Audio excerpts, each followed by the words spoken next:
Am I overreacting for refusing to visit the US with my American boyfriend until the 51st state rhetoric and tariffs stop? I don't blame you. No. I don't blame you one bit. I don't even want to. Canadian? Just, Is it Canadian? No. it's just like, if you're not white, especially if you're not white looking, I wouldn't want to come here. You know what I mean? Yeah. It's just people just stopping any random brown person. No. I mean, even like, I just wouldn't. I've already talked to the boys about this because we were thinking about doing live shows this year down in the States. And I'm already like, I don't want to go down there, guys. And we don't blame you a bit. No, any of it. No. Yeah. So I like John's saying, we barely want to be here. I would say John don't want to be here. Yeah. John hasn't been there. I hated Texas for the only reson why I'm here, because I'm talking about the country. I'm talking about the country. Yeah. John's constantly leaving it, actually. That's true. Yeah. All right, let's hop into it and see if this person could possibly be the asshole. So I, 31 female, and my boyfriend, 31 male, are a Canadian and American couple living in the UK. I'm back in home in Canada right now visiting family, and obviously things are quite tense with Trump threatening to destroy our economy and try to wear us down into submission. I called my boyfriend yesterday to let him know that I will be boycotting any trips to America over the next 4 years, or at least until the tariffs/jokes about Canada becoming the 51st state stop. And then in brackets, I know they're not jokes. I added that I hope his parents don't think I'm being rude if I don't go home with him next time. His mom has a green card from China, so getting travel visas for her isn't always easy. But he has an uncle in Canada, and I'd be happy to visit them there, or even go along to China with them next year when she plans to visit. Just for the record, I lived in China for a year, and his parents don't vote Republican. He responded by asking if I'd really miss his friend's upcoming wedding with him. They haven't announced where it'll be yet. And when I said yes, he said, well, that's certainly a take, and that we don't need to discuss it anymore. I could tell he thinks I'm overreacting, and I pointed out how many Canadians are canceling their trip to the US, but he argued that's because their partners aren't American. I kind of feel like he's doing the classic American thing of downplaying with his country, what his country is doing to affect others. If I miss a wedding, I will feel bad. But again, I don't think Americans not seeing the gravity of this is surprising, given how insulated they often are from the effects of their country's policies on others. I don't want to create unnecessary tension, but I also don't think I should set aside my principles just because it's inconvenient. I know this might seem extreme, but to me, it's a matter of standing up for my country and not supporting a government that's actively trying to harm it. So am I overreacting? No. Not at all. And this is I'm bringing this back from like a conversation like I've had with this was like time like, you know, during when I was still kind of like in the military too. People were like pissed off about like the whole Colin Kaepernick thing, right? It's like, oh, you always gotta stand up for the flag, blah blah. Don't ever kneel for that shit. You know, that conversation. And I told him, I was like, dude, personally, I'll always stand for the flag. Just because that's right. Me, you know, this country gave a lot to me and I respect that. However, if I see someone kneeling, protesting about it, that's what freedom of speech is. That's why we're wearing this uniform right now, buddy. So we can protect their freedom of speech so they can say whatever they want. Exactly. However you want to do it, by all means, do what you got to do. I'm sorry, like that doesn't affect me like that. That's the beauty of, that's what makes America great, right? Like people can express how they feel. There's a lot of countries out there where you say one negative thing about like people of power. We're quickly quickly we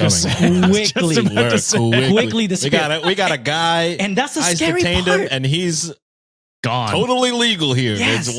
And that's the scary part. So I'm very proud of people who stand up for their principles. If you believe in certain something and you stick by it, and if people are going to criticize you about it, fuck them. Who cares? Whatever's happening in the world right now is so scary. And this is bringing it back to the live, like a stream that we did, me and Josh.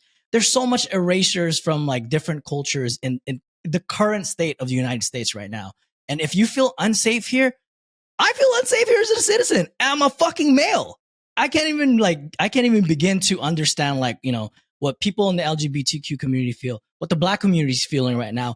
The constant threat of like ICE, you know, for our like not even just the Hispanic people, but like just a bunch of, you know, anybody brown.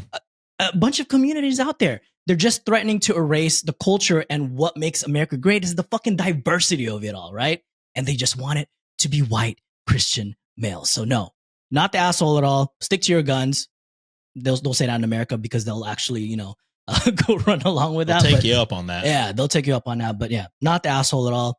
And this is not political. This is ethics. And this is what fucking, they're removing the human aspect of things out here just because they want to be something. I don't fucking, it always pisses me off. Yeah. I mean, as the Canadian of the group, the threats really, they are frightening. You know what I mean? Like, we are significantly smaller. You guys have nukes, a larger army. It's like, yeah, any fight we're going to lose. You know what I mean? And it's just like constantly being, like, literally daily, he's sending out whatever the fuck they are, tweets or whatever the fuck he's sending out, just like being like, yeah, we're going to make you our 51st state. It's like, yeah, I will say this. That's not cool. I'll preface this too. We did joke around that one time when it first happened, but the moment like it actually became real, we're like, oh shit. Yeah. Where he's been seriously talking about it, and it's just like, okay, yeah, like I just couldn't imagine if if China did that to America, how quickly you guys would be launching the nukes. Like, it would be instant. And it's just like, I mean, they might be allies at this point if they're allies with Russia. Just like yeah, everyone might be allying with them, maybe. But yeah, it's just insane rhetoric from the literal president. Yeah. And like, to me, it's just like, I know most Americans are like, this is stupid and we shouldn't do this. Yeah, and we're sorry, just like the rest of the world. We tried, trust me. Some of you did. Some of us did. Some of us tried. Yeah. So it's just like, I know it's not all Americans, and I don't blame all Americans, but it's just like, what are we supposed to do other than a lot of us just don't vote at all. Yeah. And that really fucking that happens here too, brother. Yeah. Just fucking, especially when literal Satan is on the other side. It's like, all right, I know we don't like to vote, but maybe we should just now. Anyway, I don't blame OP at all. One bit. I've also been protesting with, trips or groceries, or just how, like, avoiding, like, unsubscribing from different subscription platforms that are American. It's just like, as you should. There's small things that feel like you're doing something. I know it might not mean much, but you hope that enough people can do it and put some pressure behind it. Hurt those corporations in their pockets where it hurts the most, because that's when they'll start fucking listening to you. Yeah, keep the Tesla stock down. Look at them freaking out. They made a fucking commercial at the White House. Yeah, that was insane. Burn the Teslas. Shit, bug it. Fuck. So Reddit team, not the asshole, though there were some absolutely insane comments. Oh, of course. And OP wrote, update, this is getting out of hand. Someone is trying to reset my password, and Reddit has reached out to me for suicidal thoughts. Are you okay? And then update 2, someone has just sent 8 requests in a row to reset my email or set my password. I will be deleting my account. Thank you for proving my point that the animosity is not just in the news. So, some insane commenters in why is anyone so mad? Especially because it's not like take a shot. Her not going to those weddings does not affect any of those Reddit users in the fucking least. It's the cult people protecting their cult leader.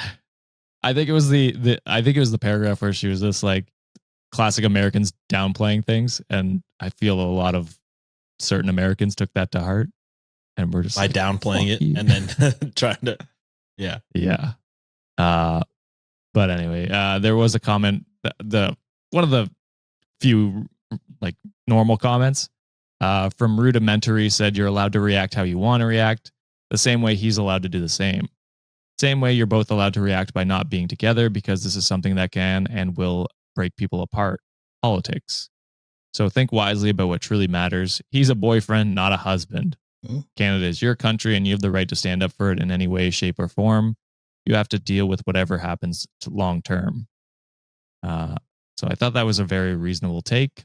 If he doesn't respect and again, you don't have to agree 100% on politics, but there are certain things that will drive a wedge between you.